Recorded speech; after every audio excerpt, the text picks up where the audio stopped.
안녕하세요. 오늘부터는 양자 컴퓨터라는 것이 개념적으로 또 도구적으로 어떻게 만들어졌는가에 대한 이야기를 시작해 보려고 합니다. 아, 양자 컴퓨터에 대한 중요한 개념적인 초석을 다진 사람으로 이 파인만이라는 사람이 있는데, 일단 파인만이라는 사람이 어떠한 물리학에서 업적을 남겼는지에 대한 이야기부터 시작을 할까 합니다. 자, 근데 그러려면은 그보다 약간 앞선 시대를 살다간 폴 디렉이라는 사람에 대해서 또 얘기를 안 할 수가 없고, 폴 디렉을 언급하자니 그 양자역학의 탄생에 대한 이야기를 또 안 할 수가 없네요. 아, 비록 양자역학에 대한 탄생 이야기이긴 하지만은 어떤 역사적인 이야기보다는 좀 더 그 논리적인 측면에서 탄생 과정을 살펴보는 그런 순서가 되겠습니다. 자, 뉴턴 역학이란 건 뭐냐? F는 ma라는 공식으로 한마디로 요약이 되고, 뉴턴 역학이 언제 등장했느냐라고 물으면은 공식적으로 등장한 해는 1687년이다라고 말을 할 수 있겠습니다. 이 해가 바로 뉴턴의 그 유명한 저술 프린키피아가 등장한 해죠. 자, F는 ma에서 a는 어떤 입자의 가속도고, 그 가속도는 그 입자에 가해지는 힘에 바로 비례를 합니다. 그래서 그 가속도를 알면은 그 다음에는 속도가 뭔지를 알 수 있고, 적분이라는 과정을 통해서 속도가 뭔지를 알면은 또 미분이란 위치라는 걸 알 수 있습니다. 궁극적으로 뉴턴이 만든 고전역학은 무엇이냐? 어떠한 입자가 실시간으로 주어진 시간에 어떤 위치에 있느냐를 알아내는 게임이다. 이렇게 얘기를 할 수가 있습니다. 그래서 위치라는 것이 가장 기본적인 양이고, 거기서부터 위치의 변화율을 속도라고 부르고, 또 속도의 변화율을 가속도라고 부르는 그러한 개념 체계가 바로 뉴턴 역학입니다. 이거를 쉽게 비유를 하자면 이런 거죠. 지금 나한테 통장이 있는데, 통장에 매일매일 내가 매일 밤 11시 59분에 내 통장 잔고가 얼마인지를 확인하고 그거를 기록을 해둔다고 합시다. 말하자면 그것이 그 입자의 좌표를 매 시간마다 기록을 한다에 해당이 되는 행위겠죠. 자, 그러면은 그 매일매일 통장 잔고만 잘 기록을 해두면은 거기서부터 내가 언제 월급을 받았는지, 혹은 내가 언제 뭐 카드값을 지불했는지, 다시 말하면 통장에서 얼마만큼의 돈이 들어오고 돈이 나갔는지를 쉽게 유추할 수 있겠죠. 그렇죠? 그러면은 그것이 바로 이 통장에 돈이 들어오고 나가는 정도, 그 속도에 해당하는 개념입니다. 그런데 그 속도에 해당하는 개념은 위치를 정확히 알면은 자동적으로 알아낼 수가 있는 양이 되겠죠. 자, 재밌게도 뉴턴 역학을 이해하는 방법은 F는 ma 말고 다른 것들이 있습니다.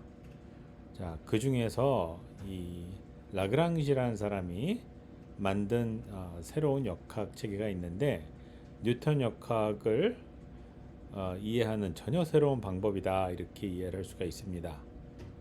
자, 라그랑시아라는 사람이 만든 역학 체계는 그 사람에서는 1788년 책에 잘 등장을 합니다. 자, 근데 여기서 멈추는 게 아니라 또 1835년에는 아일랜드의 수학자 해밀토니안이라는 사람이 이 뉴턴 역학을 이해하는 또 다른 방법을 제안을 합니다. 물론 그 전에 자코비라는 사람도 비슷한 일을 해서 해밀턴, 자코비 두 사람의 이름을 같이 붙이기도 합니다. 자, 이 사람들의 이론에서는 입자의 위치와 입자의 속도, 좀 더 엄밀히 말하면 입자의 운동량인데, 이 속도와 운동량이 동등한 위치를 차지하는 그런 구조를 띱니다. 그러니까 더 이상 위치가 주 변수고 속도가 종속 변수가 아니라 위치와 속도가 둘 다 중요한 변수다. 이런 관점을 취하게 됩니다. 근데 그러면은 위치랑 속도는 분명히 위치를 알면은 속도도 알 수 있는 건데 왜 그것들을 동등한 독립 변수로 취급할 수 있느냐? 좀 이상하게 들릴 수 있겠죠? 근데 여기서 위치와 속도라는 변수는 완전히 독립적인 변수가 아니라 둘이 어떤 특정한 정준 관계라는 특정한 수학적인 관계를 만족을 해야만 합니다. 따라서 그러한 제약 조건을 만족하기 두 변수가 동등한 위치를 차지하고 있긴 하되 그 변수 사이에 어떤 제약 조건이 있어서 사실상은 이 두 변수가 서로 독립적이진 않은 그러한 미묘한 상황으로서 이 뉴턴 역학의 체계를 이해하는 겁니다. 자, 뉴턴 역학을 이해하는 방법이 이렇게 다양하게 있는데 그러면은 양자역학을 이해하는 방법은 한 가지밖에 없느냐? 결코 그렇지 않습니다. 일단 하이젠베르크라는 사람이 1925년 중반에 발표한 행렬 역학이라는 게 있고 행렬 역학이란 거는 정말로 이 고전 역학하고는 완전히 다른 체계인 것처럼 보였습니다. 이 입자의 위치에 해당하는 x라는 변수하고 그 입자의 운동량에 해당하는 p라는 변수를 뉴턴 역학 같으면 x 값이 뭐 시간에 따라서 1, 뭐 1.2, 1.3 이런 식으로 변하는 숫자라고 취급을 하고 운동량도 마찬가지로 그때그때 움직이는 속도가 뭐 2, 2.3, 2.5 이렇게 변하는 숫자라고 취급을 했을 텐데 이 하이젠버르크가 만든 행렬 역학에서는 이 x라는 양이 그런 숫자가 아니라 어떤 숫자들의 집합인 행렬로 표시가 됩니다. 운동량도 운동량에 해당하는 어떤 행렬로 표시가 됩니다. 그래서 하이젠베르크가 만든 역학을 행렬 역학이라고 불러요. 자, 근데 놀라운 것은 그 하이젠베르크의 놀라운 이론이 발표된 지 불과 한 반년 만에 영국에 있던 어떤 젊은 청년 폴 디렉이라는 사람이 하이젠버르크의 행렬 역학을 이해할 수 있는 새로운 방법을 제시를 합니다. 근데 그게 새로운 방법이라기보다는 사람들이 이미 뉴턴 역학을 이해하기 위해서 도입했던 그 해밀턴의 역학 체계, 거기에서는 위치와 속도가 서로 동등한 위치를 자격을 갖고 있지만은 그 둘 사이에 어떤 정준 관계라는 그런 제약 조건을 만족해야만 된다. 이런 식으로 표현했었는데 그와 비슷한 상황이 사실은 양자역학에도 벌어지고 있다. 다시 말하면은 양자역학에서의 위치라는 변수와 운동량이라는 변수는 여기 이런 식의 이걸 브라켓이라고 하는데 이게 정확한 의미는 뭐 굳이 알 필요는 없습니다. 위치와 운동량 사이에 어떤 관계식이 있는데 그 관계식의 우변에 나타나는 양이 바로 복소수 i 곱하기 플랑크 상수 h다. 자, 이런 대담한 주장을 했습니다. 그리고 이 주장에 따르면 하이젠버르크가 만들었던 6개월 전에 만들었던 그 행렬 역학이 고스란히 이해가 됩니다. 그러니까 무슨 얘기냐면은 그 고전 역학을 이해하기 위해서 만들었던 해밀턴의 역학 체계라는 것이 양자역학으로도 고스란히 전이가 되는데 다만 양자역학에는 그 고전 역학에 없던 이 h라는 플랑크 상수라는 양이 들어오는 그런 차이가 있다. 자, 근데 그 차이 빼고는 사실은 고전 역학이나 양자역학이나 또 비슷하게 이해할 수 있다. 자, 이런 점을 지적한 사람이 바로 폴 디렉입니다. 자, 그리고 나서 불과 몇 달 안 있어서 슈레딩거라는 사람은 어떤 그 파동 방정식이란 거를 제안을 해서 그 입자의 운동을 마치 그 물결 파가 움직이는 것과 같은 방식으로 이해할 수 있다. 그리고 그 파동이 만족하는 방정식은 이런 것이다.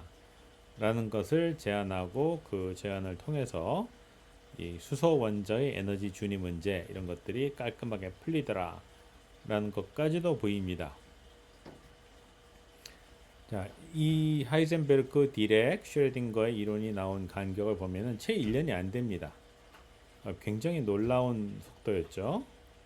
그래서 이 세 사람의 이 기여를 통해서 양자역학이란 것이 사실상 완전히 틀이 잡혀버립니다.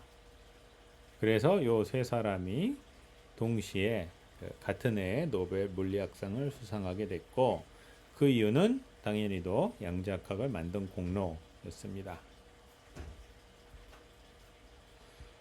자, 굳이 이 이야기를 하는 이유는 물론 이 수업을 듣는 학생들 대부분은 물리학을 전공하는 학생은 아니겠지만은 물리 이론에서 비유가 갖는 중요성이 이렇게 크다라는 점을 좀 전달하고 싶어서 이런 긴 이야기를 했습니다.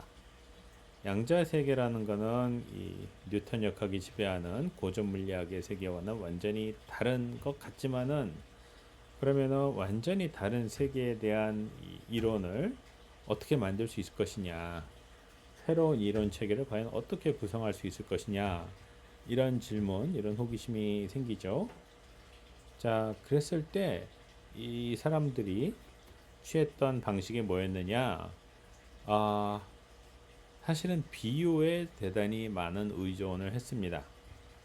그러니까 이 고전 역학에서 사람들이 했던 걸 가만히 들여다보고, 이거를 조금 바꾸면은 양자역학도 혹시 설명할 수 있지 않을까? 라는 짐작으로 이론을 만들어 봤더니 정말 설명을 잘 하더라. 라는 결론에 도달한 겁니다. 양자역학은 사실상 그런 비유를 통해서 만들어졌다는 얘기를 하고 싶은 것이죠.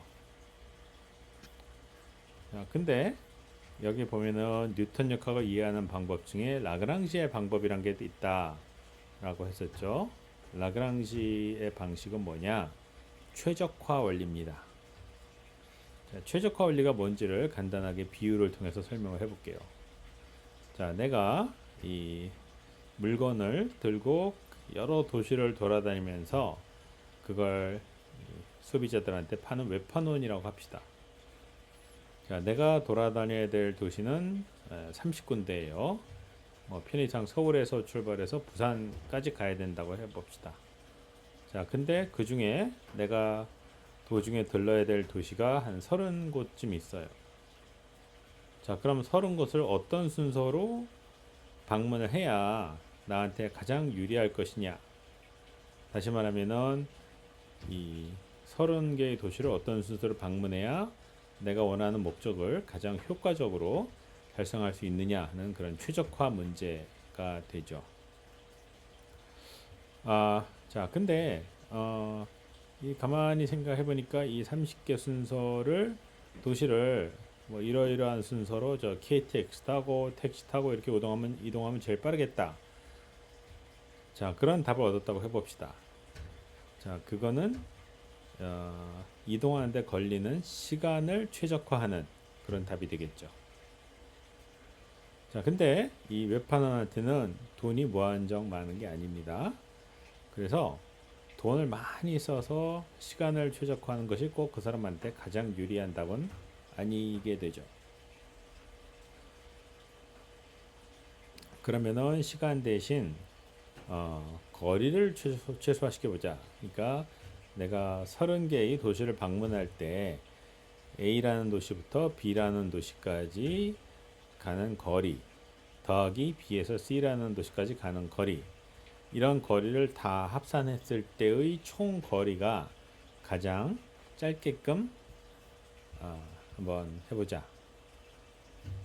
아니구나. 잘못했습니다. 다시 할게요. 자, 이번에는 그 비용을 최소화해보자. 아까는 시간을 최소화하자 했는데 이번엔 비용을 최소화해보자.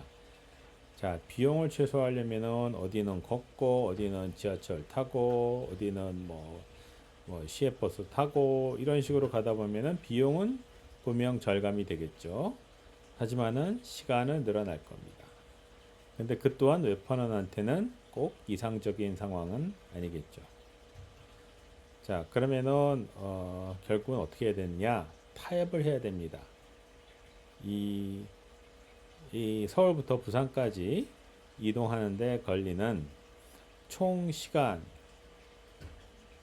더하기 그 서울에서 부산까지 30개의 도시를 거쳐가면서 이동할 때 이 총 비용 해갖고 그 합한 양을 최소화시키는 경로가 뭐냐. 그러니까 시간도 적당히 최소화시키고 거리도 비용도 적당히 최소화시키는 그러한 경로가 뭐냐. 그 경로를 찾는 게 그야말로 말 그대로 이 웹판원이 풀어야 하는 최적화 문제가 되겠죠. 자, 근데 F는 MA라는 방정식에 따라 움직이는 입자의 궤도를 그런 최적화 문제의 결과물로 이해할 수 있다. 라는 게 바로 라그랑지의 생각이었습니다. 자, 그때 라그랑지가 최소화시키려고 했던 양은 물론 물론 뭐 총 시간 더하기 총 비용에 해당하는 양은 아니지만은 뭐 그와 비슷한 양이라고 보면 좋습니다. 자, 그런 최적화 원리를 통해서 뉴턴이어 화학을 이해할 수 있다라는 게 라그랑지의 굉장히 중요한 통찰이었는데, 그러면 이러한 라그랑지의 원리가 양자역학에서도 작동하지 않겠느냐, 이런 생각을 할 수 있겠죠. 그리고 그러한 질문에 대한 최초의 답을 찾은 사람이 또 디렉이었습니다. 1933년에 디락이 논문을 발표하는데 거기서 논문 제목이 되게 단순합니다. 양자역학의 라그랑지식 양자역학, 한국어로 번역하면은 그런 식의 제목을 단 논문을 발표합니다. 자, 거기서 자기가 이렇게 생각을 해보니까 양자역학에서 어떤 양이 이 고전역학에서 말하는 그 라그랑지안이라고 하는 그러한 양과 비례하더라 라는 짤막한 말 한마디가 있습니다. 재밌게도 디렉은 자기가 왜 그런 결론에 도달했는지에 대한 설명을 거기에 자세히 적어 놓지 않았어요. 신기하죠? 자, 그런데도 그 논문이 출판됐다는 것도 신기하긴 합니다. 자, 근데 이 디렉보다 한 10살쯤, 열 몇 살 어린 파인만이라는 젊은 청년이 이 프린스턴 대학에서 박사 과정에 들어가서는 자기가 박사 과정에서 뭘 연구할까 하면서 이런저런 논문을 읽다가 디렉이 이 논문을 보고 도대체 이게 비례한다는 게 뭔 소리야? 라고 호기심을 갖게 됐어요. 다시 말하면은 이 위대한 인물이 뭐라고 이렇게 적었으니까 이게 분명히 맞는 얘기긴 할 텐데 중간에 설명이 없다 보니까 이게 도대체 왜 맞는 건지, 그리고 정확히 이게 무슨 말인지 이 젊은 대학원생한테는 이해가 안 됐던 겁니다. 근데 또 파인만이라는 사람은 자기가 이해가 안 되면은 그거를 이해할 때까지 끝까지 붙잡고 물고 늘어지는 그런 성격의 소유자였던 것 같아요. 자, 그래서 그걸 한참 고민하면서 얻은 새로운 발명품이 뭐냐? 그게 길적분, path integral이라고 하는 그런 양자역학을 이해하는 새로운 방법론입니다. 자, 이것이 이 파인만이라는 청년의 박사 논문 내용이었어요. 그리고 파인만은 이 길적분 방법을 이용해서 그 뒤에 입자 물리학의 중요한 문제를 풀어냅니다. 그리고 그 공로로 노벨 물리학상을 또 받게 되죠. 자, 굳이 양자 컴퓨터를 설명하겠다고 하면서 이런 기나긴 얘기를 하는 이유는 뭐냐? 이 물리학자마다 어떤 문제를 접근하는 방식이 서로 다릅니다. 디렉이라는 사람은 굉장히 어떤 수학적인 체계를 찾아내는데 특화된 두뇌의 소유자였고, 그래서 디락이 했던 중요한 물리학적인 기여는 주로 그런 어떤 수학적인 체계를 찾는 데 있었습니다. 반면에 파인만이라는 사람은 그런 아주 근사한 형식적인 체계를 찾아내는 것보다는 자기가 직관적으로 이해할 수 없는 어떤 현상이나 수학적인 현상이나 실험적 현상을 어떻게든 이해해 보려는 그런 노력이 또 대단했던 사람입니다. 자, 굳이 이 얘기를 하는 이유가 뭘까? 어, 우리가 어떤 분야에서 뭔가 흥미로운 일을 하고 싶다면은 그러면은 자기가 잘할 수 있는 접근 방식이 뭔가를 잘 파악하고 그 자기만의 잘하는 방식을 최대한 활용해서 어떤 문제를 해결해야만 의미 있는 결과를 얻을 수 있다. 뭐 그런 얘기를 하고 싶었습니다. 자, 파인만이라는 사람은 1988년에 세상을 떴습니다. 자, 근데 인생 말년에 가서는 꼭 이 정통 물리학의 문제가 아니라 그 남들이 생각하지 않는 전혀 새로운 문제에 대해서 호기심을 갖고 혼자 파고드는 그런 연구를 많이 했어요. 자, 근데 마침 1981년에 미국 동부의 MIT 대학교에 있는 앤디콧 하우스라는 데서 이런 학회를 했다고 해요. Physics of Computation, 계산의 물리학. 자, 이게 뭘까? 이 계산의 물리학이라는 게 도대체 뭘까? 사실 그때 그 학교에 모인 사람들도 거기에 대한 명확한 정의가 없었습니다. 다시 말하면 거기 있는 사람들이 서로 대화를 통해서 도대체 이 계산과 물리학의 관계는 무엇일까에 대한 정의를 한번 내려보자. 좀 이해를 해보자. 이런 취지로 모였던 겁니다.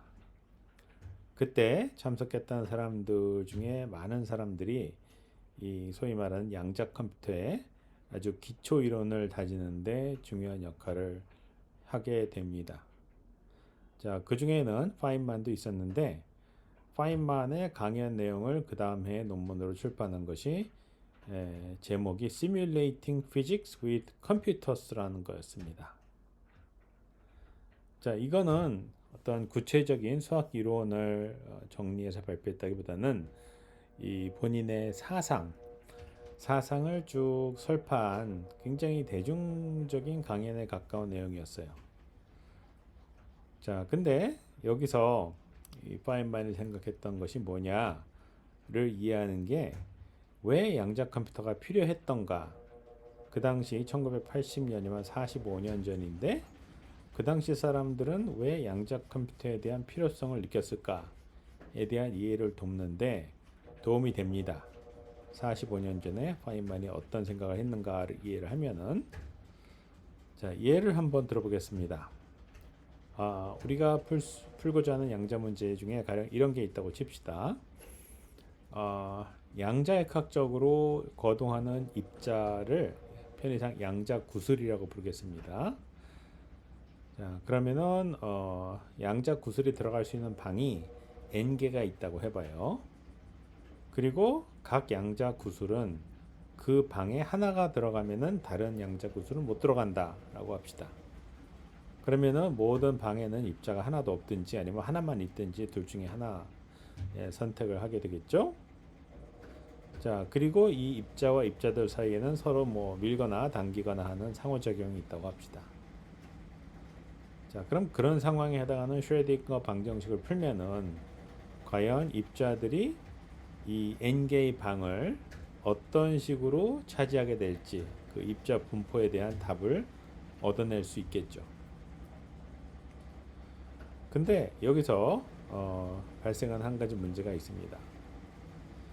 이것이 만약에 고전역학의 문제였다고 하면은 이 m개의 서로 다른 양자 구슬이 한참 시간이 지난 뒤에 어떤 구슬은 어느 방, 어떤 구슬은 어느 방에, 어떤 구슬은 어느 방에 가령 뭐 이 구슬이 전체가 방이 100개가 있었다 그러면은 그리고 입자는 50개 있었다 그러면은 이 고전역학적으로 문제를 풀었으면은 그 입자들이 1번 방, 4번 방, 7번 방, 12번 방 쭉쭉 해갖고 뭐 99번 방까지에 들어가 있는 것이 이 방정식의 풀이가 알려주는 답이다. 자, 이렇게 결론을 내리면은 깔끔하게 문제풀이가 끝나는 겁니다. 근데 양자역학은 그 슈레딩거 방정식을 우리가 완벽하게 풀었다고 해도 어떤 답만 얻을 수 있느냐? 자, 어떤 입자 50개 입자들이 1번 방, 3번 방, 5번 방, 7번 방 등등에 들어가 있을 확률은 몇 프로? 그 다음에 2번 방, 4번 방, 8번 방, 12번 방 등등에 들어가 있을 확률은 몇 프로? 이렇게 모든 가능한 그 상황에 대해서 그 상황이 실제로 일어날 확률이 얼마다 라는 그 확률 값만 주는 겁니다. 오케이, 뭐 그 양자역학은 원래 그런 것보다 하고, 그럼 내가 컴퓨터를 열심히 돌려서 그 모든 확률 값을 다 구하면 되지, 이렇게 생각을 할 수가 있겠죠. 자, 그렇게 해서 내가 정말 이 세계에서 가장 비싼 컴퓨터를 사서 이 문제를 풀었다고 합시다. 자, 그러면은 무슨 문제가 생기느냐? 여러분들이 고등학교 때 배웠던 수학을 잘 생각을 해보면은 n개의 방에 m개의 구수를 배치하는 방법은 몇 가지가 있느냐? n 팩토리얼 나누기 m 팩토리얼 나누기 n 빼기 n 팩토리얼 이렇게 주어지죠. 자, 이거 팩토리얼이라는 것은 n 팩토리얼은 1 곱하기 2 곱하기 3 곱하기 해서 n까지 곱한 숫자입니다. 자, 요 팩토리얼을 계산을 해보면은 n이 커지고 m이 커지면서 이 팩토리얼의 이 배치 가능성의 숫자가 가능한 그 배치의 가지수가 엄청나게 빨리 늘어난다는 걸 알 수 있습니다. 쉽게 말하면은 이것이 n의 n승에 비례해서 막 늘어납니다. 그러니까 지수적인 증가보다도 더 빠른 증가세를 보이는 거죠. 그래서 이것이 만약에 n이 100이고 m이 50이었다. 그러면은 자, 100 팩토리얼 나누기 50 팩토리얼 나누기 50 팩토리얼을 구해야 되는데, 그러면 어떻게 나오느냐? 대충 1 곱하기 10의 27승 정도가 나옵니다. 자, 그럼 양자역학에서 우리가 풀어야 될 문제가 뭐냐? 10의 27승까지 가능성에 대해서 각각의 확률 값이 얼마냐? 이거를 계산해서 적어둬야 한다는 겁니다. 자, 그러면은 각각의 가능성에 대해서 내가 확률 값을 계산해서 저장하는데 뭐 편의상 1바이트의 그 컴퓨터 공간이 필요하다고 합시다. 그러면은 10의 27승 바이트의 공간이 필요한 겁니다. 자, 이게 얼마나 큰 저장 공간이냐? 한번 예를 들어 볼게요. 한 몇 년 전에 이 블랙홀 사진을 사람들이 찍어냈다라고 해서 굉장히 큰 관심을 끈 적이 있습니다. 자, 이게 연도가 정확한지는 모르겠네요. 2019년 정도에 이 발표된 건데, 아무튼 이런 식의 그 블랙홀 사진을 여러분들이 어디선가 본 기억이 있을 겁니다. 자, 근데 이 사진을 뭐 사진기 갖고 찍은 건 당연히 아니고 그 수많은 관측소에서 얻은 관측 결과를 종합해서 컴퓨터를 이용해서 재구성한 거죠. 자, 근데 이 사진 한 장을 얻기 위해서 그 관측소에서 수집한 정보의 양이 얼마였느냐? 4000 테라바이트였다고 합니다. 1 테라바이트는 10의 12승 바이트고 4000 테라바이트면은 10의 17승, 뭐 넉넉히 잡아서 10의 18승 바이트라고 합시다. 자, 10의 18승 바이트의 정보였는데 이 정보가 워낙에 많아갖고 이 정보를 최종 분석을 담당한 미국의 어떤 연구소로 보내는데 인터넷으로 보내니까 너무 느려갖고 할 수 없이 그 정보를 하드 드라이브에 담아서 비행기에 실어서 보내는 게 차라리 빨랐다라고 하죠. 근데 그게 겨우 4000 테라바이트 였을 때 우리가 당면하는 문제였습니다. 근데 아까 몇 가지 가능성이 있다 그랬죠? 10의 10의 27승 개의 가짓수가 있다 그랬죠? 그러면은 양자역학 문제를 우리가 정확히 풀었다고 해도 10의 27승 바이트의 저장 공간이 있어야만 이 문제 풀이를 어디다가 적어 둘 수가 있는 겁니다. 근데 우리한테는 당연히도 그러한 저장 공간이 없죠. 자, 이게 양자역학적인 문제를 고전 컴퓨터로 고전 컴퓨터란 건 그냥 일반 컴퓨터입니다. 일반 컴퓨터로 풀 때 직면해야 될 아주 큰 해결 불가능한 문제예요. 자, 문제는 그것 말고 또 있습니다. 뉴턴 역학이라는 것도 보면은 전부 다 미분 방정식 형태로 적혀 있어서 컴퓨터로 뉴턴 방정식을 푼다 하는 것은 그 미분 방정식 풀이를 컴퓨터가 한다는 뜻입니다. 그 컴퓨터로 고전 컴퓨터죠, 물론. 고전 컴퓨터로 풀었을 때 얻어내는 양은 뭐냐? 그 입자의 시간에 따른 좌표입니다. 근데 그 좌표를 구하는 게 왜 의미가 있느냐? 왜냐? 실제로 우리가 관측할 수 있는 양이 또한 좌표이기 때문입니다. 가령 태양 주변을 도는 뭐 여러 가지 행성의 좌표를 밤마다 천문 관측을 통해서 얻었다. 그럼 그 좌표를 잘 기록을 하죠. 그것들이 옛날 천문학자들이 몇백 년에 걸쳐서 해오던 일입니다. 그리고 좌표만 알고 있으면 그 행성에 대한 모든 정보가 그 좌표 숫자 속에 다 담겨 있는 것이죠. 그래서 뉴턴 역학을 컴퓨터로 푼다는 것은 대단히 의미 있는 양이 됩니다. 왜냐면은 컴퓨터로 풀어내는 양이 동시에 우리가 실제로 관측하는 양이기 때문이에요. 그렇잖아요. 어차피 우리가 관측도 할 수 없는 양을 굳이 컴퓨터 비싼 돈 들여서 풀 필요는 없죠. 자, 근데 우리가 그 고전 컴퓨터로 양자역학 문제를 풀었을 때 얻는 그 확률 분포라는 것이 그러면은 과연 실제로 관측되는 바로 그 양이냐? 그게 아닙니다. 왜 아니냐? 여러분들이 그 이전 영상에서 보고 이미 배워서 알듯이 이 양자 상태라는 거는 이 관측을 하면은 어떤 특정한 상태로 붕괴를 해버립니다. 무슨 얘기냐? 아까 얘기했던 n개의 방에 m개의 구슬을 채워놓고 그것들이 어떻게 분포가 될 것인가 라는 문제에 있어서 만약에 우리가 그런 상황에서 이 구슬의 위치를 측정을 했다고 해봐요. 측정하면은 그 구슬이 뭐 1번, 3번, 5번, 8번, 10번, 12번, 17번 방에 있더라. 자, 이런 식으로 관찰이 됩니다. 근데 문제는 뭐냐? 똑같은 실험을 또 한 번 해봐요. 그러면은 이번에는 입자들이 딴 데서 발견이 됩니다. 또 하면은 이번에는 또 딴 데서 입자들이 발견이 됩니다. 측정할 때마다 입자가 서로 다른 위치에서 발견이 돼요. 자, 그러니까 입자 분포에 대한 정보가 확률적으로만 얻어진다라는 게 현실적으로 뭘 의미하느냐? 측정할 때마다 입자의 위치가 서로 바뀌어서 나온다라는 겁니다. 자, 근데 측정을 계속 하다 보면은 입자들이 1, 3, 5, 8, 12, 15번 방에서 발견될 확률은 몇 프로다.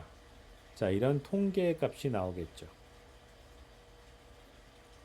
자, 이 통계 값을 바로 우리가 슈레딩거 방정식을 풀어서 얻을 수 있는 정보가 됩니다. 자, 근데 이 통계 값이라는 거는 우리가 측정을 많이 해서 그거를 데이터를 잘 분석해서 얻은 이 추출된 양이지 우리가 직접 관측하는 양은 아닙니다. 한 번 관측할 때는 그저 입자가 어디 있다라는 그 위치밖에 나오는 정보가 없습니다. 그러니까 무슨 얘기냐? 우리가 슈레딩거 방정식을 고전 컴퓨터로 풀었을 때 얻는 정보는 실제로 양자계에 대해서 어떤 실험했을 때 얻는 정보에 비해서 정보량이 너무 많다는 거죠.